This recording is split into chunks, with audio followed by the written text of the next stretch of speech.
Basically what I'm going to do today, when Mark had asked me just to sort of highlight what the most important gigs that we'd done last year, it was a really busy year for us. The first one that I'm going to talk about was our first headline tour that we did ourselves. It was January, February, it was 6 weeks. One thing that we did do as well is that it kind of made very present to us what needs to be done if you're going to try and maintain yourselves on the road for a long period of time. Like we've done tours and stuff like that, but it's sort of only been maybe a week here and there or a couple of weeks here and there. This was 6 weeks, so if you can imagine after 2 weeks touring, which is what we were used to, we still had a full month left, which, as you can imagine, is quite a long period of time. So what we it was important to us from doing that tour that we learned a lot of stuff about how to manage ourselves on the road. We booked it all ourselves, accommodation was all sorted ourselves, apart from a wee bit of help here and there. Once we were out there, it was really just ourselves, relying on ourselves. So it's something that we kind of needed to do at that stage, to take ourselves professionally and just a wee bit more serious as well. As I said, we brought out our first album last year. Basically what we wanted to do was something special. There's a lot of bands in Belfast and peers of ours that have brought out albums themselves and sort of had done something very big, sort of maybe booked the Mandela Hall or the Ulster Hall or things like that. We wanted to do something a wee bit different. So what we decided to do was we picked the Menagerie in Belfast. For anybody who doesn't know, it's probably a wee bit smaller than this, maybe 100, 150 capacity. We got some really good supports, we did some really good things. We basically had control of everything ourselves. Now lucky to us, we booked it for one night, and due to, as easy as it is, public demand, we ended up booking it for another 2 nights solid, so it was 3 nights sold out. Something which I don't think anybody had really done for a while anyway in Belfast. So we played a festival called Guildfest, which is just outside London in Guildford. It was the first time that we'd done it, and it was actually, it's like a reasonably big festival. It's 25,000 capacity festival. It gave us a lot of experience because the actual festival itself was covered obviously heavily by media, by magazines, by TV and stuff like that. So it even gave us experience of doing stuff that we hadn't really done before. We were lucky enough to go on tour there on November with Helmet. I don't know if anybody knows those guys, but in the 90s they created hardcore, and they were huge, big band, and they asked us to go out with them. It was 5 weeks, and it was the first time that we'd ever been outside UK. It was the biggest thing that we'd done to date, and it gave us a lot of experience of how to deal with problems out on the road. We work off ourselves, and apart from a few phone calls back home, you really are reliant on yourself. So that tour was not only different for us because we were playing really big venues with a really big band, but you had to be on the button. You had your day sheets, you had your schedules, stage time schedules, something that we usually sometimes are never very good at. Somebody tells you to get off stage.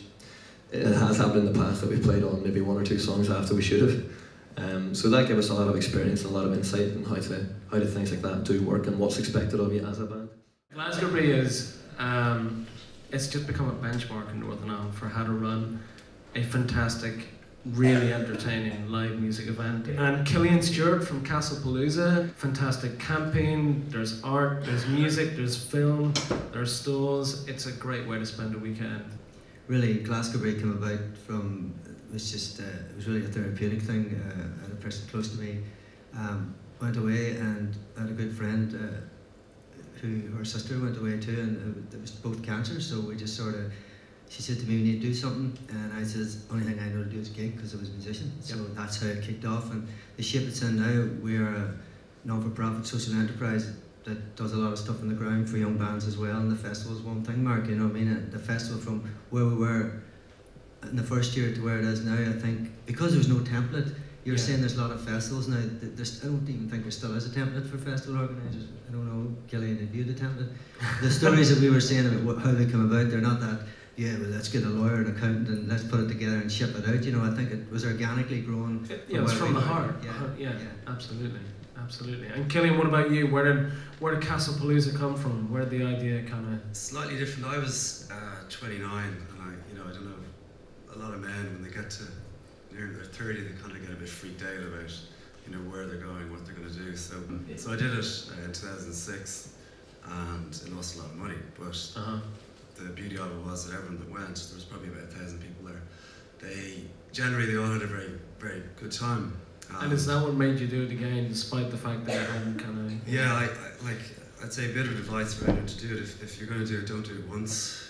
Have a 3-year plan in place and have enough funding to cover yourself for at least the first 2 years. Mm-hmm.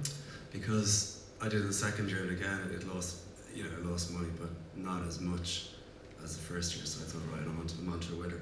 Do you want to put a ceiling on it, or what? Yeah, that probably will happen. Yeah. Because that way you can kind of take care of people.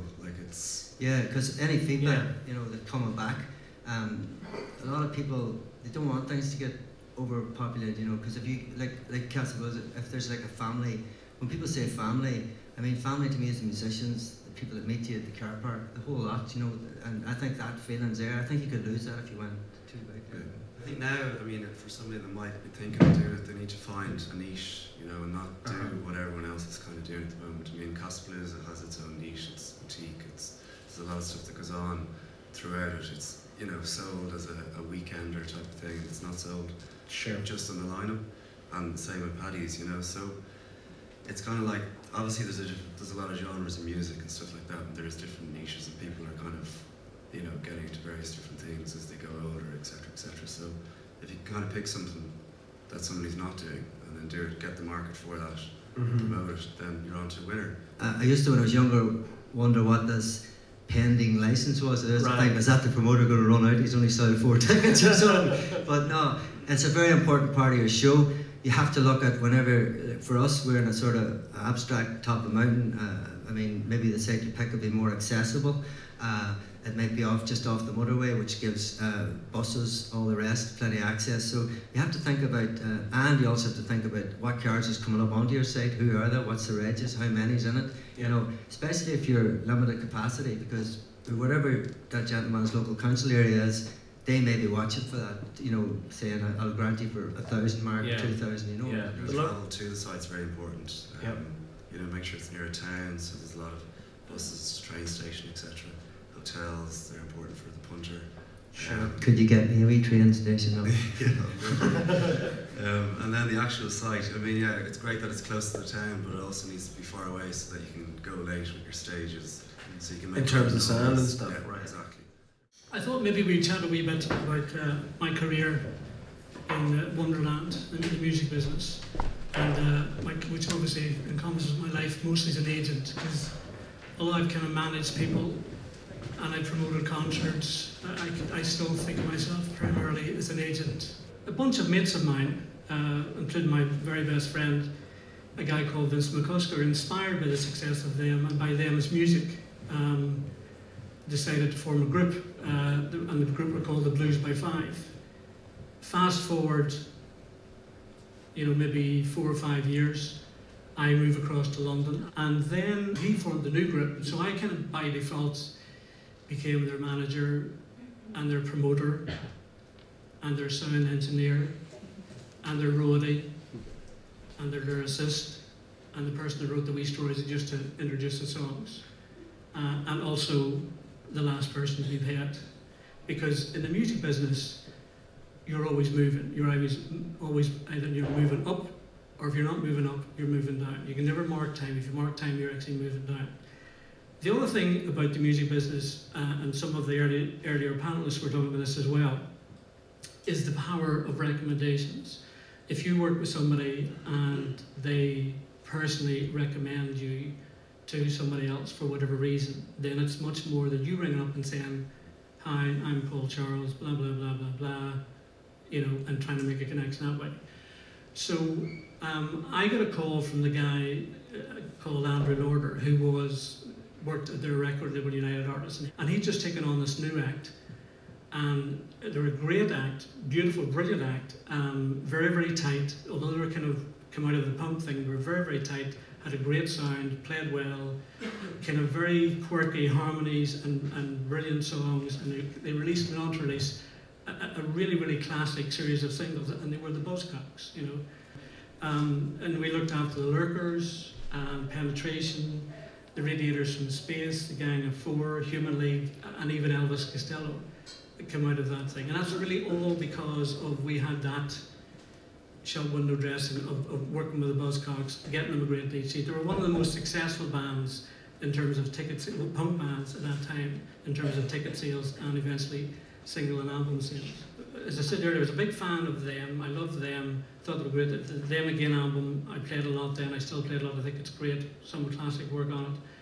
And then I followed Van Morrison through his work. I eventually heard through the grapevine that he'd signed a management deal with a gentleman by the name of Harvey Goldsmith, who was an English promoter. I said, well, look, he hasn't played in Ireland forever, since the Them days, in fact. A week before we're about to go on sale, I get a call, not from Harvey, but from somebody in Harvey's office saying Harvey's been fired, he's no longer Van's manager. So I had this tour, but I didn't have an artist. And so then I found out through Warner Brothers that Van had signed with another promoter, this time an American promoter called Bill Graham. So I kind of rang up Bill Graham and I said, look, I know it's not your problem, I know it's not your fault, but we had, these 6 concerts booked with Van to come and play Ireland, and, we'd really like to try and find a way of going ahead. And he said, look, Paul, no disrespect or anything, but Van can't possibly go across just to do 6 concerts in Ireland. He just couldn't afford to do it. He's got a big band, there's going to be a lot of rehearsals, all those transatlantic flights. He just couldn't come to do Ireland. So I kind of put my hand behind my back and crossed my fingers and said, well, what we could do for you is we could also promote your English dates as well, your English tour, and we'd never ever promoted anybody in England at this stage. And he said, well, that would be more interesting. Maybe have a look at that and see what you can come up with. So we put together, the total tour, including the Irish dates, was 22 concerts, 3 nights in Hammersmith.